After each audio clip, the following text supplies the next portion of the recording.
Hi everyone, it's Candace here from Uyghurs Financial and Benefits. I want to talk to you today, the employer, about mental health. You all have employees, and those employees in many cases are the lifeblood of your company. They are the gears that keep the wheels rolling and the wheels that keep you moving successfully forward. But what happens when one of those wheels gets a hole? A slow leak that slowly deflates. I'm talking about mental health.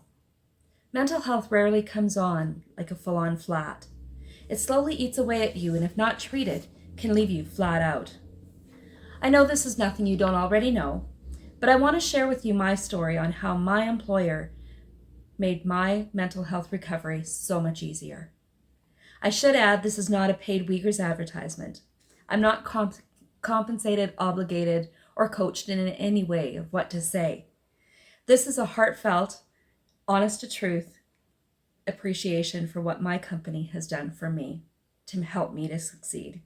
In fact, right now, there are only two of us that know this is even happening. Last year, I went through a life-changing event.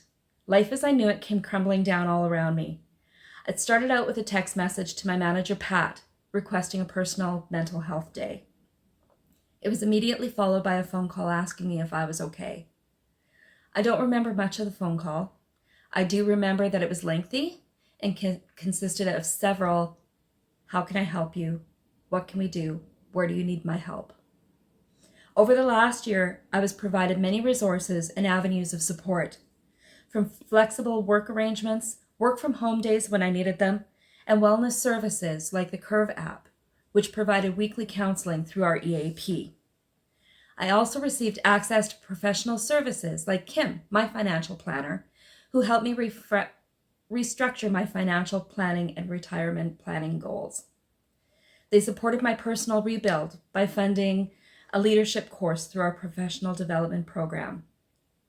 2022, as many know, was our Care for Kids year.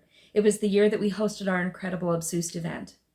As co-chair and coordinator of the event, there were many days of stress and mental overwhelm. To help me through it, I was offered administrative support so I could focus on the big areas and focus my attention where they were needed, and it certainly helped with the mental strain. Through it all, though, what I appreciated the most were the things that cost the company absolutely nothing. It was the call into Pat's office because I didn't seem quite right that day, and she just wanted to check in and make sure I was okay. It was the extra 10 minutes at the end of a meeting where Deb, Cliff, or even Colton would look at me square in the face and say, "What's new? How you doing? How can we help you?" It's those things that took me from being just a Uyghurs employee to being a dedicated lifelong team member. For anyone who knows me, they've heard me say it time and time again. I love my job, I love my company, and I love the people that I work with. Last year was just one example of why. So business owners, from someone who has firsthand experience on the impact and difference an employer can make in a personal mental health struggle, remember, it costs you nothing to take a few minutes and get to know your employees. Simply just checking in on them when they don't quite seem right, or showing that you care, or showing that you're able to provide to them the sources they need to get the help they need, can make all the difference in their life. Thanks so much for listening.